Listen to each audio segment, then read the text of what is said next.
okupljanje bez nekog velikog protokola daleko više i kao čovjeku znači, a vjerujem da i vama.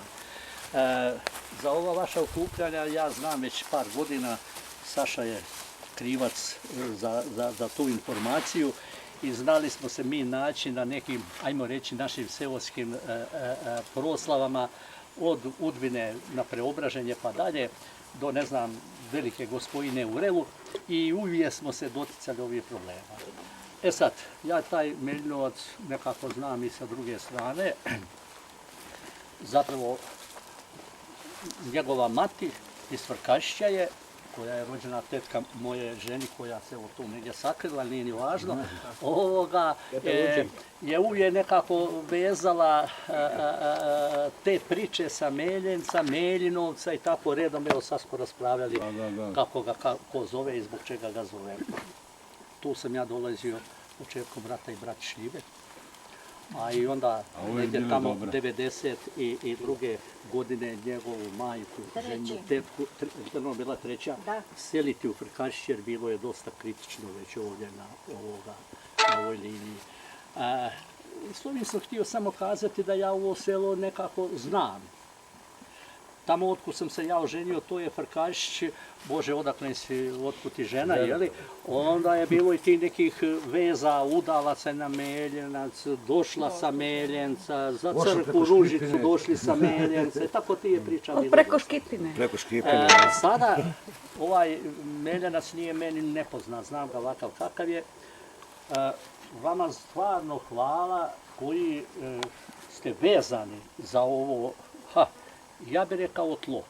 Ništa to nije drugo nego zemlja. Neko se rodio u Austriji, neko se rodio, Bog zna gdje nije, ali nekako svi ovdje rado dolazite. I ti neki posebni uvjeti nisu nešto što vi tražite, nego tražite nekakve osnovne, to je komad kruha, zraka, čaša vode ili struja i ništa više.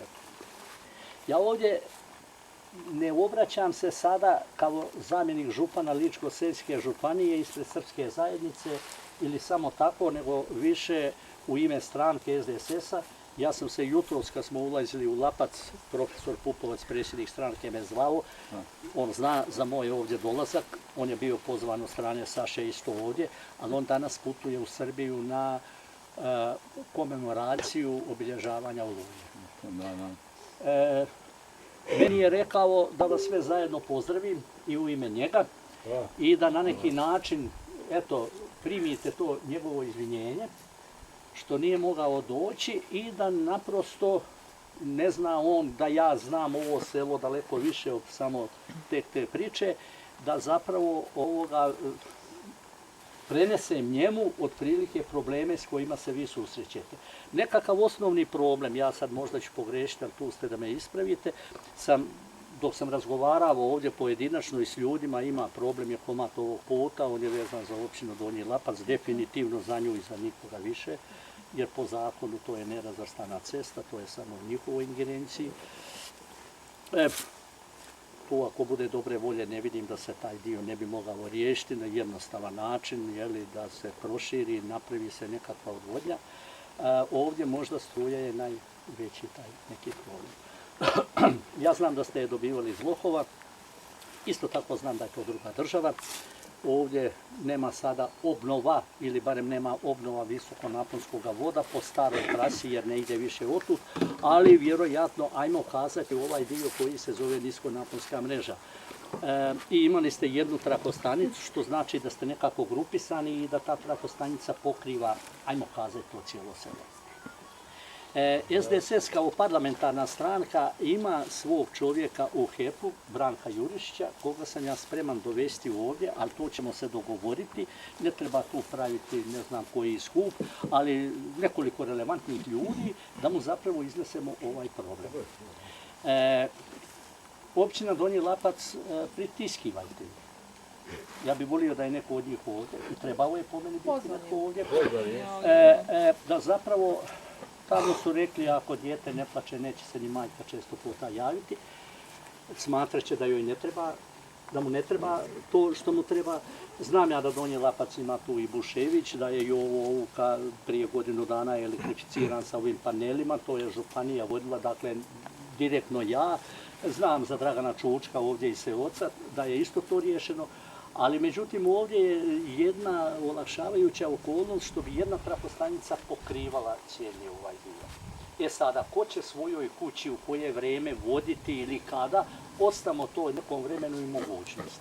Naravno, stariji će ljudi umirati, međutim, mene raduje da ovdje ima i mlađih i mladih koje opet veže ovo tlo o kome pričamo i koji, danas, sutra doći će, neka dođu barem u nekom dijelu godine. Sada gledajte, moje mogućnosti kao zamjenika župana nisu prevelike, ali su vjerojatno veće nego vaše. Što se mene tiče, sigurno ću potruditi se do mjere i preko mjere da tu priču guramo. Bićemo u vezi, dakle, vas nekoliko kojima je to najzgodnije, koji ste nekako na dohvat ruke, bilo, ne znam ja, internetom ili na bilo koji način, recimo sa Sašom ili bilo s kim od vas. I ja bi Branka Jurišća, koji je od jučer otišao na godišnji odmor, doveo ovdje, da naprosto vidim. Mi možemo priču gledati na karti i imati saznanja od ranije, ali kad čovjek dođe na lice mjesta, pokaže mu se, ne znam, par kuća, par vas entuzijasta koji zapravo želite to djedovsko ognjište zadržati, to ipak ostavlja jedan drugačiji dojam. S druge strane, ako vi ne budete dosađivali, dakle, ne biram riječ, nego doslovno dosađivali, i Bogu i vragu, to će dugo trajati i možda ne završiti. Zvalo se to ja, a makar kad vidim, a joj, Saša me zove, vidiš, sad ja znam što će, pa se češkam, bil mu se javio ili ne, neka ja budem u tom problemu, jer taj problem mene pripada, ali zovete me za nešto što sam vam ja obećao, rekao pomoći ili vi mislite da mogu pomoći. I ako mislite da mogu, zovite, tražite, a ja ću vam pošteno reći, pa makar to vas zadovoljilo ili ne, da li mogu i koliko i šta ne mogu. I sada zaključim, da ne držim puno ovu govoranciju, još jednom zahvaljujem, dakle, što ste se okupili i što se okupljate na ovaj dan. Onoliko koliko vas ima, onoliko koliko vas je u mogućnosti. Ovdje sam se naslušao, a pokojni ovaj, kad umro, pa umro lani, pa umro preklani, Bože moj, pa to je biološka ura radi, pa to je bilo i biće, ali ima netko ko se nije morao ovdje, roditelj vuče korijene odavden, koji će, dakle, tu dolaziti. S tim nekim, Saša, gledam sada to u tebe, ti i ja ćemo to morati, da dovedemo Branka Jurišća, da vidimo, radi gore i dosta je visoko u toj hijerarhiji HEP-a koji je država u državi, odmah da kažem, oni mogu što drugi ne. Jedan Nikola Šulentić, koji je u Gospiću bio dugo direktor HEP-a, otišao je gore u Zagreb i ovdje moram istaknuti jedan zaista dobar čovjek. Pravi čovjek. Jedan dobar čovjek. Eto vidite. Prijatelj mi je, pravi čovjek. Jedan dobar čovjek. Mislim da ga treba tražiti svijećom po svijetu. On će sigurno tu razumjeti. Ja ću se s njim čuti, sačekat ću ga u Korenici, on jest prodao kuću u Gospiću, kupio je u Zagrebu, preveo familiju gore, ali čovjek koji zaista je čovjek. Evo tako. I ako bude on u poziciji da dođe, vidit će ovo, ali on je čovjek koji zaista svoj posao zna i znam dok je vodio taj HEP u Lici, znao je valjda bolje selo sve jedno nego predsjednik mjesnog odbora ili mjesne zajednice, znao je valjda svaku kuću nacrtanu gdje ima struje. Ništa ne obećavam u smislu, bit će, ali vam obećavam da će se potruditi do maksimuma. Ja ne volim obećati, ne mogu vam u oči gledati, sljedeće godine da kažem, znate, do sljedeće godine vi ćete. To je priča za malu djecu, a mi smo ozbiljni ljudi. Smatram vas ozbiljnim, smatram sebe ozbiljnim.